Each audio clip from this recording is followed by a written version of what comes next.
მასწავლებელთა სასერტიფიკაციო გამოცდა ფიზიკაში 2026 წელი ამოცანა ნომერი 35. უძრავ ჭოჭონაკზე გადაკიდებულ უჭიმვალ ძაბზე ჩამოკიდებულია M და 2M მასების ძელაკებიო, როგორც ნახალწე გვაქვს მოცემული. თავდაპირველად დიდი მასის ძელაკის მასათა ცენტრი H-ით მაღლა, ვიდრე მცირე მასის ძელაკის მასათა ცენტრიო და ძელაკები თავიდან უძრავია, გოგნებიან. სისტემა გაათავისუფლეს და მან დაიწყო მოძრაობა. თავისუფალი ვადის აჩქარებაა G და შეუძლია უუღლებელყოთ ძაფისა და ჭოჭონაკის მასები და აგრეთვე ხახუნის ძალები. და ჩვენი მიზანია განსაზღვროთ აქ რამდენიმე კითხვა გვაქვს მოცემული, მაგაზე გთხოვენ პასუხის გაცემას. მოდით ამას ცოტა ესე გავადიდოთ ეს სურათი და დავაკვირდეთ ახლა ჩვენ ამ ნახას. ხო, მოდით ახლა პირველ რიგში ჩავწეროთ ამ სისტემაში შემოვალ სხეულებზე რა ძალები მოქმედებს. ნუ პირველ რიგში ახლა 2M მასის სხეულს თუ დავაკვირდებით, 2M მასის სხეულზე მოქმედებს mg 2mg სიმძიმის ძალა, რატო? იმიტომ რომ მასა არის 2m, შესაბამისად 2mg სიმძიმის ძალა იმოქმედებს. თოკის დაჭიმულობის ძალა იმოქმედებს აგრეთვე. ხო?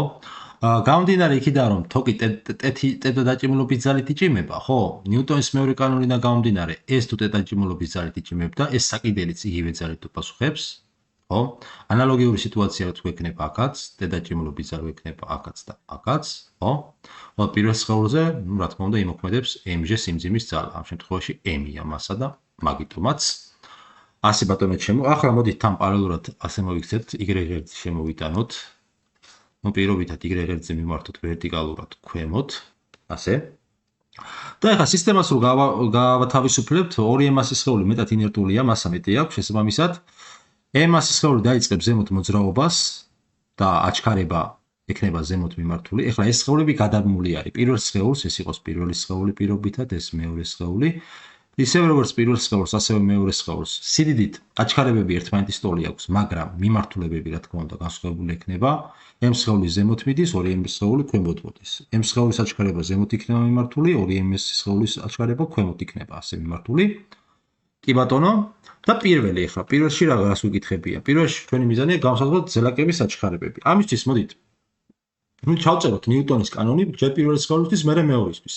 პირველ სხეულს თუ დავაკვირდებით, ჩვენ პირველ სხეულზე რა ძალები მოქმედებს? მოქმედებს ტეტაჭიმულობის ძალა და mg სიმძიმის ძალა. ნიუტონის მეორე კანონიდან გამომდინარე, ამათი ტოლქმედი, ესე იგი დავწეროთ mg-ს მინუს t, რატო მინუსი? mg-ს დადებითია, რადგანაც g და y ერთი წრის გასწვრივ იყურებიან, t და y ღერძი კიდევ საწინააღმდეგოდ არის. ამიტომ აქ მინუს t ნიშანი ავიღეთ. ნიუტონის მეორე კანონიდან ეს ტოლი უნდა იყოს ამ ძალთა ტოლქმედი, სხეულის მასისა, რომელიც m-ია და აჩქარების ნამრავის. ოღონდ აქ არ გამოგრჩეს ეს მომენტი, რომ აჩქარება და y ღერძი ურთიერთსაწინააღმდეგოდ არის მიმართული, ამიტომ აქ მინუსი ნიშანი გავუკეთოთ ასე. და მოდით იგივე გავაკეთოთ მეორე სხეულისთვის, აი ამ სხეულისთვის, აი ეს ორი ძალა მოქმედებს ამაზე. ესე იგი რა გვექნება? 2mg გვექნება, იგივე მსჯელობით მინუს t. ეს ტოლი იქნება სხეულის მასისა 2m-ია და აჩქარების ნამრავი. ამ შემთხვევაში აჩქარება და y ღერძი ერთი წრის გასწვრივ არის და ამიტომ დადებითი ნიშანი გავითვალისწინეთ და აქედან ახლა გვინდა აჩქარება გავსაზღვროთ. ამისთვის მოდით ასე მოვიქცეთ. ქვედა ტოლობას გამოვაკლოთ ზედა ტოლობა. აბა შევხედოთ რას მივიღეთ. ქვედას თუ გამოვაკლებთ ზედას, 2mg-ს გამოვაკლდება mg და mg დაგვრჩება. მინუს t-ს რო გამოვაკლდება კიდე t, მინუს t-ს მინუს t ან პლუს t გაბათილდება. 2m-ს რო გამოვაკლდება მინუსა, 2m-ს მინუს m-ა იქნება 2m-ს პლუს m-ა, რომელიც არის 3m-ს ტოლი. აქედან m-ები შევეკვეცება და აჩქარებისთვის მივიღეთ, რომ თურმე აჩქარება ტოლი ყოფილა g3d-ის. ესე იგი, პირველის პასუხი რო დავწეროთ, პირველში პასუხი ყოფილა აჩქარებისთვის აუდრის g3-ს. ახლა გადავიდეთ მეორე კითხვაზე, მეორეს შევხედოთ. ეს იყო პირველი, კი ბატონო. ახლა მეორეში რა გვაქვს? ძაფის დაჭიმულობის ძალა. ხო, ძაფის დაჭიმულობის ძალა რო განსაზღვროთ, ნუ ახლა აჩქარება ხო ვიპოვეთ და მოდით ეს აჩქარება ავდგეთ და ნუ პირობითად ამ სისტემაში შემოვალი პირველ განტოლებაში შევიტანოთ აჩქარების მნიშვნელობა, აი აქ. ესე იგი რა გვექნება? mg-ს მინუს t, ტოლი იქნება m, ანაპოვნი გვაქვს, აი აქ g3-ია და ჩავსვათ. მინუსი ოღონდ, აქ ხო მინუსი აქვს, არ გამოგდეს ეს ამბავი. მინუს mg3, ხო? საიდანაც ტესტის მივიღებთ, რომ t ტოლი იქნება mg-ს მინუს mg3 იქნება mg-ს პლუს mg3, ხო? ეს კიდე ტოლი იქნება რამდენის? 4, ხო, 4mg3, ხო? 4mg3. ანუ მეორეშიც რო დავწეროთ ახლა ჩვენი პასუხი, მეორეში გამოგვივიდა t დაჭიმულობის ძალისთვის, შემდეგი მნიშვნელობა s უდრის 4mg მესამედს. ეხლა გადავიდეთ მესამეზე. მესამეში ჩვენ განსასაზღვრი გვაქვს, რა გვაქვს განსასაზღვრი? რა ძალით აწვება ჭოჭონაკი ღერცსო?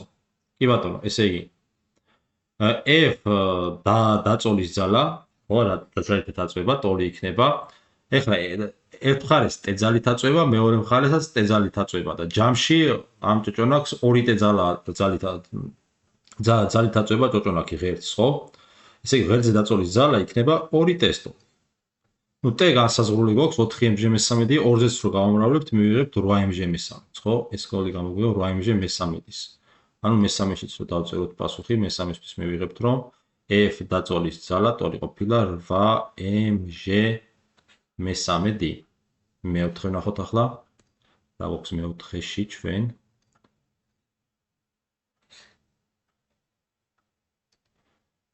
მეოთხე.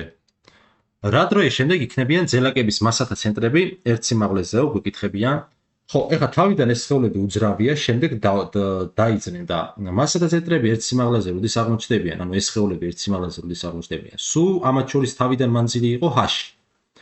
m სხეული თუ აიწევს h ნახევრით ზემოთ და 2m ჩამოიწევს h ნახევრით ქვემოთ, ეს სხეულები გათანაბრდებიან. ანუ იმისთვის რომ m აიწიოს h ნახევრის სიმაღლით, მაშინ m სხეულმა პირველმა სხეულმა h ნახევარი მანძილი უნდა გაიაროს.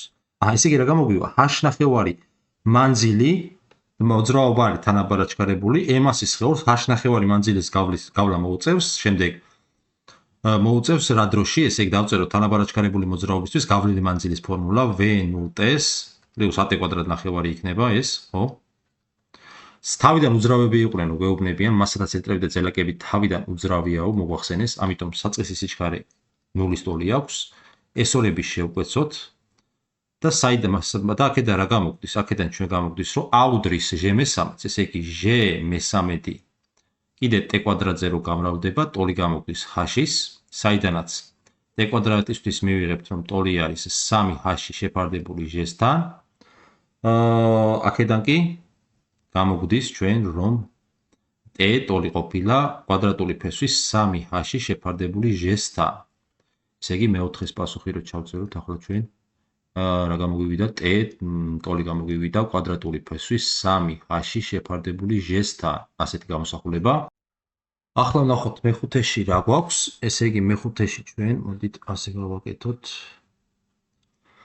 მეხუთე რისი ტოლი იქნება სისტემის მასათა ცენტრის სიჩქარე, როდესაც ძელაკების მასათა ცენტრები ერთ სიმაღლეზე არისო. ხო, კი ბატონო, ესე იგი მასათა ცენტრი კიდე ერთ სიმაღლეზე როცა არიან, ისევ გაივლის h ნახევარ მანძილს, პირობითად ეხლა მეორე სხეულზე ვთქვათ, მეორე სხეული ქვემოთ იმოძრავა, ჩამოვა h ნახევარი სიმაღლით, ეს ზემოთავა. შესაბამისად h ნახევარი 2m მასის სხეულისთვის h ნახევარი რო გაიარა, ეს ტოლი იქნება. სიჩქარეები როგორ იქნება? მოდით ასე გავაკეთოთ. v კვადრატს ეს ფორმულა რო გამოვიყუროთ, v კვადრატს მინუს v0 კვადრატი შეფარდებული 200-სთან იქნება, ხო? და სიჩქარეები ამ მასის სხეულის სიჩქარე ესე იქნება ზემოთ მიმართული. 2m მასის სხეულის სიჩქარე ასე ქვემოთ იქნება, ხო, მიმართული. და აქედან ეხლა აქაც v0 თავიდან 0-ია ესეც და აქედან ჩვენ ორების შეგვიკვეცება და სიჩქარე რო ვიპოვოთ, ხო, აქედან სიჩქარისთვის რა გვექნება? v კვადრატი ტოლი გამოგვდის ah-ის. ავიცით რომ g მესამედია, შესაბამისად ეს ტოლი არის gh მესამედის, საიდანაც სიჩქარისთვის გამოგვდის, რომ სიჩქარე ტოლი არის კვადრატული ფესვი gh მესამედიდან. ასეთი გამოსახულება მივიღეთ, კი ბატონო. და ახლა ჩვენ გვინდა გავსაზღვროთ მასათა ცენტრის სიჩქარე. ნუ ჯერ ზოგადად ჩავწეროთ მასათა ცენტრის სიჩქარე. მოდი ვექტორულად ჩავწეროთ ზოგადი ფორმულა. მასათა ცენტრი განიმარტება შემდეგი სახით, ეს ტოლი არის m1v1 + m2v2 შეფარდებული ამ სხეულთა მასების ჯამზე, ხო?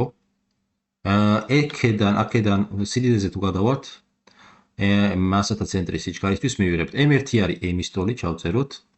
v1 რისი ტოლი არის? v1 ტოლი იქნება v1, ანუ აი პირველი სხეულის სიჩქარეზეა საუბარი, v და y ღერძი ურთიერთსაწინააღმდეგოდ არის, ამიტომ აქ -v გვექნება ასე.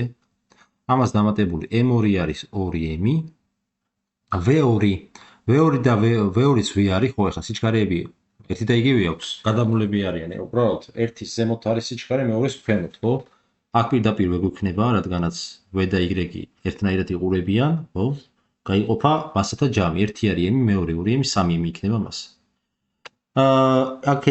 აქედან ჩვენ რა გამოვდის? აქედან ჩვენ გამოვდის, რომ ეს უდრის 2m-ს მინუს mv იქნება mv სტოლი, შეფარდებული 3m-თან, SM-ები შევიკვეცა და გამოვდის v მესამედი სტოლი, ხო? ასეთი გამოსახულება მივიღეთ, კი ბატონო. ასეთი გამოსახულება მივიღეთ და ახლა ჩვენ რა გვინდა, ესე იგი, ხო, მასათა ცენტრის სიჩქარე, ესე იგი სად დავწერო ახლა? აი აქ დავწერე. v მასათა ცენტრის სიჩქარე, ტოლი ყოფილა v მესამედის, v ნაპოვნი გვაქვს, ისი ტოლიც არის.